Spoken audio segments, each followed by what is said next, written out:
ഒന്ന് ആലോചിച്ച് നോക്കൂ, രാമനെ അറിയില്ലെന്ന് പറയേണ്ട കാര്യം എന്താണ്? അപ്പോൾ അത് ആരെ സുഖിപ്പിക്കാൻ വേണ്ടി പറയുന്നതാണ്? രണ്ട് രാജ്യങ്ങൾ തമ്മിൽ യുദ്ധം.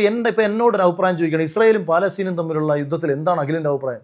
എന്നെ സംബന്ധിച്ച് ഇത് രണ്ടും രാജ്യങ്ങൾ മാത്രമാണ്, രണ്ട് രാജ്യത്തെ ജനത മാത്രമാണ്.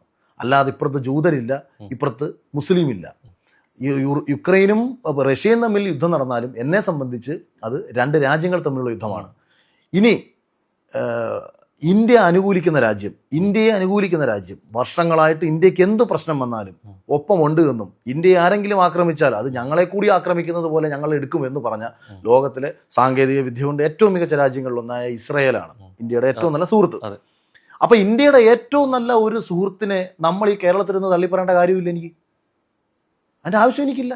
കാരണം എന്നെ സംബന്ധിച്ച് ഇന്ത്യയുമായിട്ട് യാതൊരു ബന്ധവുമില്ലാത്തൊരു ജനത, അതിന് ഞാൻ ഇനി കരയാൻ തുടങ്ങാന്ന് വെച്ചോ. ഞാൻ ഗാസയിലെ കുഞ്ഞുങ്ങൾ പടഞ്ഞു വീഴുന്നെങ്കിൽ, സൊമാലിയയിലെ കുഞ്ഞുങ്ങൾ ഭക്ഷണം കിട്ടാതെ മരിക്കുന്നെങ്കിൽ, ആഫ്രിക്കയിലെ കുഞ്ഞുങ്ങൾ പടഞ്ഞു വീഴുന്നുണ്ട്, യുക്രൈനിലെ കുഞ്ഞുങ്ങൾ പടഞ്ഞു വീഴുന്നുണ്ട്. ഇതൊക്കെ ലോകത്തിന്റെ പല കോണിലും നടക്കുന്നുണ്ട്, പല കോണിലും. ഇപ്പൊ ഇറാനിലൊക്കെ പക്ഷെ വേടനെ സംബന്ധിച്ച് അവിടെ കൃത്യമായ പൊളിറ്റിക്കൽ അജണ്ടയുണ്ട്. കേരളത്തിൽ ഏത് മാറ്ററാണോ ഇവിടെ ഏറ്റവും കൂടുതൽ ആളിക്കത്തി ചർച്ചയായിട്ടുള്ളത്, ആ മാറ്ററുകളെല്ലാം കൃത്യമായ രാഷ്ട്രീയത്തിലൂടെ പറഞ്ഞ് അവതരിപ്പിക്കുകയാണ്. മോദിക്കെതിരെ വേടൻ 1000 പ്രാവശ്യം പറഞ്ഞോ, പറയുന്നത് ശരിയാണെന്നുണ്ടെങ്കിൽ